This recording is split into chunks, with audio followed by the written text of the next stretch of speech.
नमस्ते विद्यार्थी मित्रांनो, आपण 11वीचं राज्यशास्त्राचं पहिलं प्रकरण अभ्यासत आहोत. राज्य हे या प्रकरणात आपण मागील व्हिडिओमध्ये प्रश्नोत्तर पाहत होतो.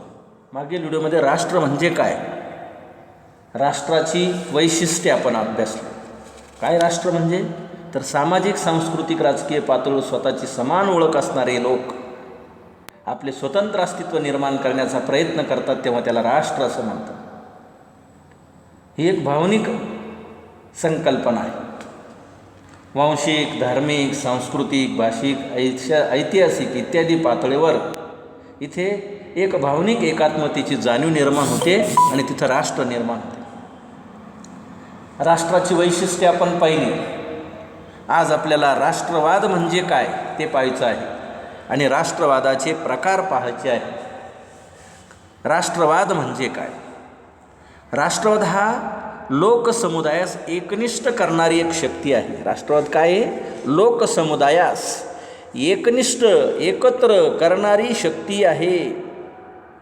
राष्ट्रवाद लोकसमुदायास संघटित करून राष्ट्राशी एक कार्य करण्यास प्रवृत्त करतो. राष्ट्रवाद लोकसमूह संघटित करून राष्ट्रासाठी विधायक कार्य करण्यास प्रवृत्त करतो. राष्ट्रवाद राजकीय अस्मिता असते, ते आपल्या राष्ट्रावरचे प्रेम असते, जी लोकसमुदायास भावनिक पातळीवर राष्ट्राशी जोडते. भावनिक पातळीवर लोकांना राष्ट्राशी जोडते. राष्ट्रप्रेमाच्या भावनेमुळेच राष्ट्रास लोक भारत माता, मदरलँड असे म्हणतात. आपल्या मातृभूमीचं दर्शन घेतात, मातृभूमीची माती उचलतात, कपाळी लावतात, कारण त्याला भारत माता, राष्ट्रमाता, मदरलँड असं म्हटलं जातं.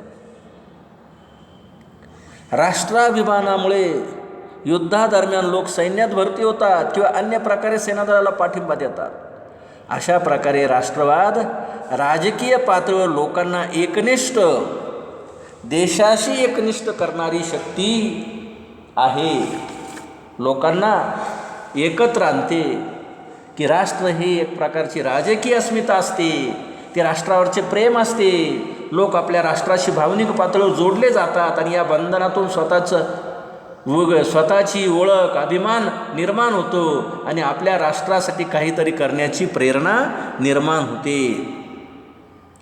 एक राजकीय अस्मिता आहे ती. भावनिक पातळीवर लोक राष्ट्राशी जोडले जातात आणि राष्ट्राच्या प्रेमामुळेच लोक देशाला माता म्हणतात, भारत माता असं म्हणतात.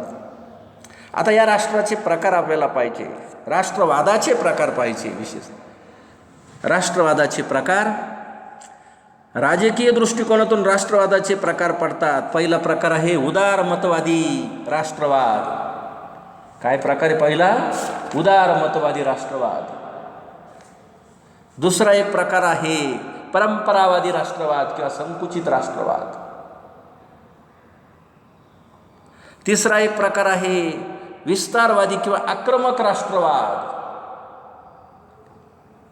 वसाहतवादी राष्ट्रवाद, वसाहतवाद विरोधी राष्ट्रवाद, असे काही राष्ट्रवादाचे प्रकार आपल्याला घ्यायचे आहे. या ठिकाणी पहिला उदारमतवादी राष्ट्रवाद किंवा त्यालाच काय म्हणायचं आहे? प्रागतिक राष्ट्रवाद. राष्ट्र आणि सार्वभौमत्वाची सांगड घालून देणाऱ्या राष्ट्रवादास उदारमतवादी राष्ट्रवाद असं म्हणतात. उदारमतवादी राष्ट्रवाद हा राष्ट्र आणि सार्वभौमत्वाची म्हणजे स्वातंत्र्याची सांगड घालून देतो.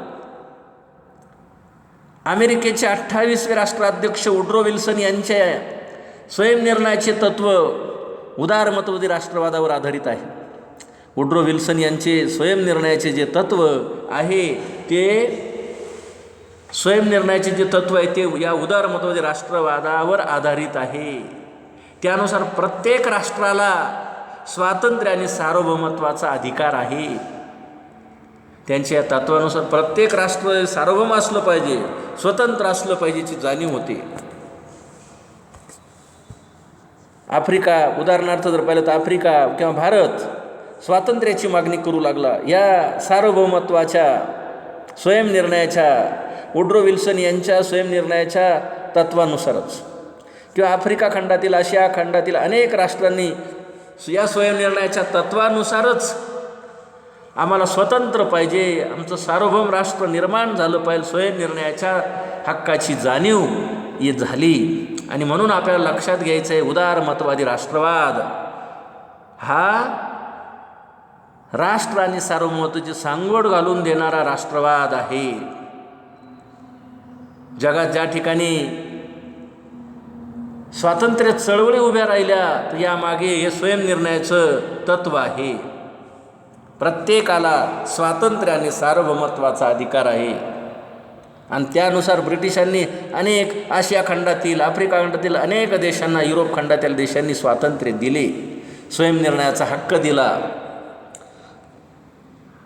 या ठिकाणी राष्ट्रवादाचा हा पहिला प्रकार. दुसरा, परंपरानिष्ठ किंवा संकुचित राष्ट्रवाद. परंपरावादी राष्ट्रवाद संकुचित निष्ठांवर आधारित असतो.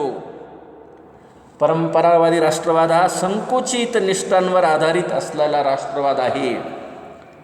स्वातंत्र्यपूर्व कालखंडात भारतात मुस्लिम लीगने धर्माच्या आधारे पाकिस्तानची मागणी केली होती. हा संकुचित राष्ट्रवादाचा प्रकार आहे. आणि त्यातून त्यांनी स्वातंत्र्य पाकिस्तानची निर्मिती केली. संकुचित राष्ट्रवाद. अमेरिकी राष्ट्राभिमान हे या राष्ट्रवादाचे वैशिष्ट्य आहे. अमेरिकाच श्रेष्ठ. अमेरिकी राष्ट्राभिमान हे देखील संकुचित राष्ट्रवादाचंच उदाहरण आहे. त्यानंतर विस्तारवादी किंवा आक्रमक राष्ट्रवाद. संकुचित राष्ट्रवादाप्रमाणेच जर्मनीतील विस्तारवादी राष्ट्रीय गौरवामागं आक्रमक भूमिकेचे समर्थन करतो.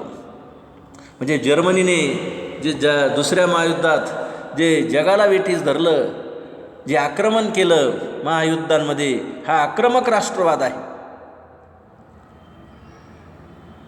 त्याचप्रमाणे राष्ट्रहित जोपासण्यासाठी इंग्लंडसारख्या युरोपीय देशांनी परक्यांवर आक्रमण करून आपल्या वसाहती साम्राज्याची स्थापना केली होती. त्यांचा हा देखील विस्तारवादी राष्ट्रवाद होता. अनेक देशांमध्ये वसाहती स्थापन केल्या आणि नंतर त्या राष्ट्रानं आपलं स्वतःचं इंग्लंडचं राज्य स्थापन केलं. आणि नंतर मग जेव्हा या वुड्रो विल्सनच्या तत्वानुसार प्रत्येकाला सार्वभौमत्वाचा अधिकार आहे, स्वातंत्र्याचा हक्क आहे, तेव्हा चळवळीत उभ्या राहिल्या आणि तेव्हा त्यांनी स्वातंत्र्य दिलं. तर इंग्लंडसारख्या युरोपीय देशांनी परक्यांवर आक्रमणं करून ज्या वसाहती साम्राज्याची स्थापना केली होती तो देखील विस्तारवादी किंवा आक्रमक राष्ट्रवादच होता. वसाहतवाद विरोधी राष्ट्रवाद. युरोपीय राष्ट्रांच्या वसाहतवादी राष्ट्रवादाची प्रतिक्रिया म्हणून भारतासारख्या वसाहती देशात स्वातंत्र्याच्या चळवळी जन्मास आल्या. या वसाहतींना ईस्ट इंडिया कंपनी जी वसाहत भारतात होती, तिचं राजवट भारतात होती, ब्रिटिशांची त्याच कंपनीच्या रूपाने जी राजवट होती ती उलथून टाकण्यासाठी, घालविण्यासाठी स्वयंनिर्णयाच्या तत्वानुसार भारतीयांनी स्वातंत्र्याची चळवळ उभी केली. चळवळ जन्मास आल्या. भारतात आली तसं अनेक देशांमध्ये या चळवळी जन्मास आल्या. स्वातंत्र्योत्तर कालखंडात भारताने आशिया आणि आफ्रिका खंडातील ज्या वसाहती देशांच्या स्वातंत्र्य लढ्याला वसाहतवादास विरोध या भूमिकेतूनच पाठिंबा दिला. भारताला स्वातंत्र्य मिळाल्यानंतर आशिया आफ्रिका खंडातील अनेक देशात ज्या चळवळी सुरू होत्या वसाहतवाद विरोधी, त्याला पाठिंबा दिला आणि ते देश देखील स्वतंत्र केले. अशा पद्धतीने आपल्याला या ठिकाणी राष्ट्रवादाचे प्रकार, तर पहिला प्रकार जो आहे उदारमतवादी राष्ट्रवाद. दुसरा जो प्रकार घेतला आपण तो परंपरावादी राष्ट्रवाद, त्यालाच म्हटलं संकुचित राष्ट्रवाद असं म्हटलं. तिसरा प्रकार जो घेतला विस्तारवादी, आक्रमक किंवा प्रसारवादी राष्ट्रवाद असं म्हटलं. आणि चौथा प्रकार वसाहतवाद विरोधी राष्ट्रवाद. हा राष्ट्रवाद राष्ट्राच्या स्वातंत्र्याच्या संदर्भात बघितला जातो. वसाहतवाद विरोधी राष्ट्रवाद हा राष्ट्राच्या स्वातंत्र्य लढ्याच्या संदर्भात बघितला जातो. भारताच्या स्वातंत्र्यादरम्यान भारताने राष्ट्रवादाचा अनुभव घेतला आहे. अशा पद्धतीने आपण या ठिकाणी राष्ट्रवादाचे 4 प्रकार अभ्यासले आहेत.